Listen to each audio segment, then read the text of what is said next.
আসসালামু আলাইকুম রহমতুল্লাহি তাআলা ওয়া বারাকাতুহু নাহমাদু ওয়া নাস্তাঈনুহু ওয়া নুসাল্লি আলা রাসূলিহিল কারীম আম্মা বা'দ।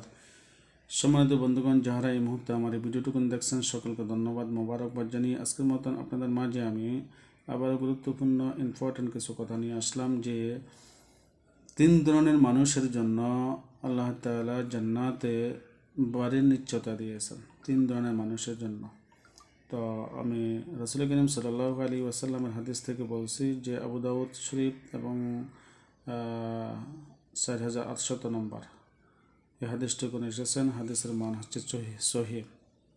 তো বন্ধুগণ, আল্লাহ রাসূল সাল্লাল্লাহু আলাইহি ওয়াসাল্লাম বলেন, আমি জান্নাতের মধ্যে ওই ব্যক্তির জন্য একটি বাড়ির নিশ্চয়তা দিচ্ছি। সুবহানাল্লাহ, বুঝতে পেরেছেন? আমার রাসূল সাল্লাল্লাহু আলাইহি ওয়াসাল্লাম বলেন যে জান্নাতের মধ্যে ওই ব্যক্তির জন্য একটি বাড়ির নিশ্চয়তা দিচ্ছে যে ব্যক্তি ন্যায়সঙ্গত হওয়া সত্ত্বেও ঝগড়া পরিহার করবে।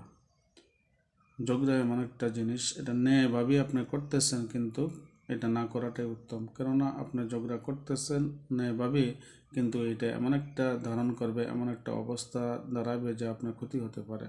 তাই আপনার না করাটাই উত্তম। তো রাসূল সাল্লাল্লাহু আলাইহি ওয়াসাল্লাম বলেছেন, ন্যায়সঙ্গত হওয়া সত্ত্বেও সে পরিহার করলো ঝগড়াতে। 2 নম্বর ব্যক্তি হচ্ছে ওই ব্যক্তি যে ব্যক্তি তামাশার চলেও মিথ্যা কথা বলে না। 3 নম্বরে হচ্ছে ওই ব্যক্তি যে ব্যক্তি তার চরিত্রকে সুন্দর করেছে। তো আমার রাসূল সাল্লাল্লাহু আলাইহি ওয়াসাল্লাম এই 3 ধরনের ব্যক্তির জন্য জান্নাতের গ্যারান্টি বা জান্নাতে একটা বাড়ির নিশ্চয়তা দিয়েছেন। তো আসুন আমরা, ইচ্ছা হোক অনিচ্ছা হোক, আমরা ঝগড়াতে লিপ্ত হব না। ঝগড়া বিবাদ করাটা ভালো না, এটা শরীয়তসম্মত না। এরপরে আসুন আমরা হাসির তামাশা মিথ্যা এগুলা বলবো না। মিথ্যা কিন্তু বড় ধরনের মহাপাপ। মিথ্যা কিন্তু বলা খুবই খারাপ জিনিস। তাই মিথ্যা থেকে আমরা দূরে থাকতে হবে। তারপরে হচ্ছে আপনার নিজের চরিত্রকে সুন্দর রাখতে হবে। নিজের চরিত্র যদি সুন্দর না হয় তাহলে কিন্তু আপনি জান্নাতে বাড়ি পাচ্ছেন না ভাই। আপনার চরিত্র সুন্দর করান, আপনার কর্মের উপরে সকল কিছু নির্ভর করবে। আমরা একটা কথা বলে থাকি, যেমন কর্ম তেমন ফল।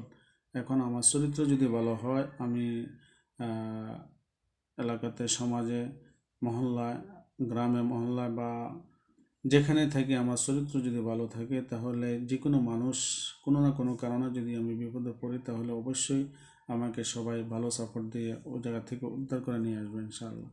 তার চরিত্র আমাদের ভালো হতে হবে। চরিত্র যদি ভালো হয় তাহলে আমার সকল কিছুই ভালো। চরিত্র যদি খারাপই থাকে তাহলে আমার কোনো কিছুই ভালো হবে না, সকল কিছুই খারাপ হয়ে যাবে।